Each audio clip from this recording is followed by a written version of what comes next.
Hey, what's going on? Coach Brian here. Today we're going to be going over some jump rope drills so that we can build our jump rope skills. One of the exercises that we do, or that a lot of folks want to work up to in CrossFit, is the double under.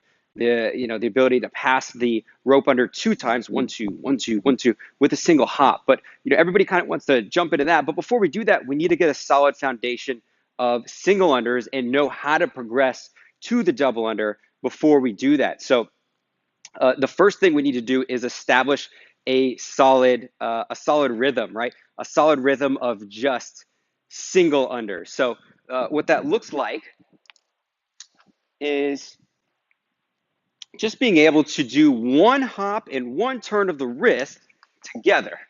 That is a single under, right? As opposed to two jumps, as opposed to two hops and one spin, right? That's what we don't want. So one of the things we need to work on, if that's us, if we happen to be the person who's, hesitating and doing two jumps to one turn, we need to speed that up a little bit. We need to have control. The foundation for all of this is control of the rope. So that starts with one, having the right rope. If it's a really thin rope like this one, it's going to be pretty tough to be able to have control of it because it's so thin and it just cuts through the air a lot more easily. But if we have a heavier rope, those are generally easier to learn with. Double-edged sword, though, if we miss and we hit ourselves, that can be it can be a bad day. But I think it's still totally fine to start off with one of these thinner ropes. So in learning to turn, we need to feel that feedback from the rope. The way that we do that, the feedback I mean is like the pull, right? As we're turning this thing, we need to feel a bit of pull. What we need to do first is make sure that we have the right height on the jump rope. So if we're stepping on it, the middle of the jump rope, it needs to come right to the middle of the chest, right about this high if we got it evened out. So making sure that it's the right length and also making sure that we're holding it correctly. So, make sure you're holding it here as opposed to here, right? A lot of beginners will choke up here. One, that doesn't allow you to feel the feedback from the rope as well. You don't have as much leverage because your point of leverage is all the way up here. And two, it stops the rope from turning a lot, right? So just holding it in the right place is going to help with a lot of those issues. So what we need to do is also turn with the wrists, right? We need to make circles with the wrist. That's going to give us more control of the rope as opposed to turning with the shoulders or the elbows only and being stiff there. We want to have the elbows down, right? Nice and tight on the sides of the body and turn with the wrists generally. That's going to give us control. That's going to allow us to feel that feedback. Once we don't feel that feedback and it starts to loosen up, we lose control because we can't actually feel the rope pulling. So we need to have that in order to establish that solid foundation of singles and get that single turn to single hop that I was talking about. We need to actually turn at a decent speed, and we need to turn with our wrists so that we're feeling that feedback, right? So if I got somebody who's doubling up like this on the jumps, I'll have them turn a little bit faster with the wrists. So if we've already done that, we're already to that point where we can do one turn of the wrist, one jump, then we need to make sure we're starting to tighten it up. Now, when we're first learning, it can be we need to leave a little bit of room for error, meaning we need to jump generally a little bit higher when learning to jump rope. So I can jump a little higher here, and then as I feel that pull on the rope, then I can start to tighten it up by turning with the wrist and shorten that jump. All right. So we want to be able to ideally have a nice short jump and be able to pass the rope under very easily. So what we need to do is first have that rhythm, be able to get several turns of the wrist, right? Several just single unders. And if we're having a hard time with that, generally it's because we need to jump higher, right? And if we have an overweight athlete or very obese athlete, that becomes a lot harder, right? We need to also work on nutrition throughout all this. But we need to jump a little bit higher, start high, and then we can tighten it up as we go along. And feeling that feedback with the wrists. If that's really tough and we're not able to do that, sometimes the rope mentally trips people up. I just have them jump and kind of tap their quads, right? Or tap their hip or whatever it is, right? Generally, pretty much anybody can do that. But then sometimes when they pick up the rope, they get a little bit tripped up. So if that's you, start without the rope. Just get that rhythm, tap, tap, tap, and then pick up the rope later, right? Noticing that I'm jumping like this, and I'm not jumping like this or this, right? That's exhausting. So don't do that as well whenever you're actually handling the rope.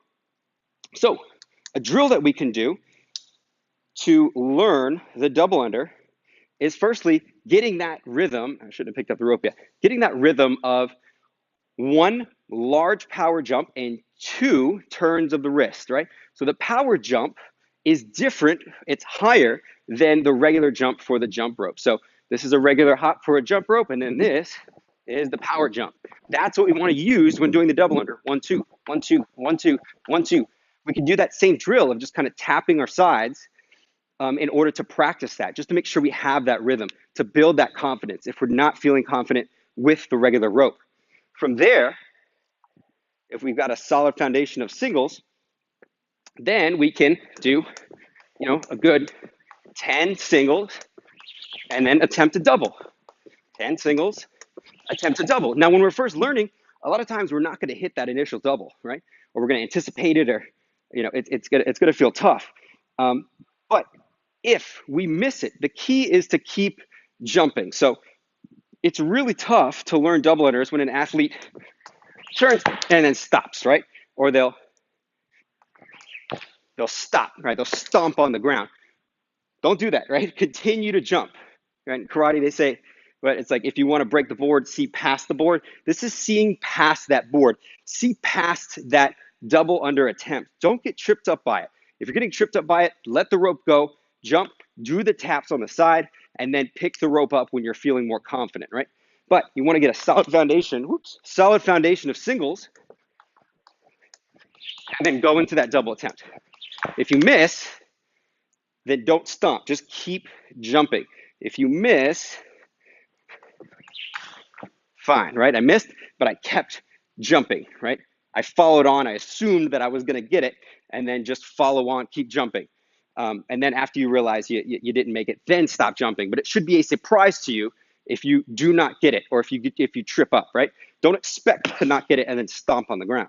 So from there, now we need to start adding more double unders in, or actually, the first thing we need to do is start decreasing the number of singles before the double, right? So we can do 10 singles and a double right back into singles. Once we get to the point where we're doing that, then we need to decrease the number of singles to the point where we're just doing 2 singles, 1, 2, and a double, 1, 2, and a double, 1, 2, and a double, all right? So once we get that, then we can start increasing the number of double unders. And then from there, it's going to be a lot easier to just string the double unders together, and we can start eliminating those single unders. That's eventually the point where we want to get to. So go ahead and try those drills. I would recommend trying this out for, 2 to 3 minutes. This can be done, ideally a before or after a workout. I think really before is better. Start with your 10 singles, 1 double, and then start to, decrease the number of singles, and then increase the number of doubles, right? So it'll go 10 singles, 1 double. And then it'll go, 8 singles, 1 double, 5 singles, 1 double, until you get to 2 singles, 1 double. And then from there, keep going 2 singles, 1 double, and then 2 singles, 2 doubles, 2 singles, 3 doubles. And then next thing you know, you'll have that rhythm. As far as the practice goes, it's going to you're going to have to pay a little bit of a price before you hit payday, right? You're going to have to work before you hit payday. You are reprogramming. It's like putting new software in your brain. You're reprogramming software. It takes practice, right? This isn't training. This is practice. Practice means you are putting in some minutes each day before a workout, ideally. And if you trip up, if you don't quite get it, that's fine. Just keep hitting these drills. Keep hitting these drills, and after just usually about a week's time, usually there'll be some sort of big breakthrough and you'll be able to knock out a double under, or you'll start to knock out more consecutive double unders. So, keep practicing with it. Don't get frustrated. Know that one day, when you go to sleep, your brain's going to reprogram. It's going to figure out that problem. It's going to kind of drive those neural pathways into place, and you'll be able to knock out those double unders seamlessly. So let's practice that, and I'll see you again next time.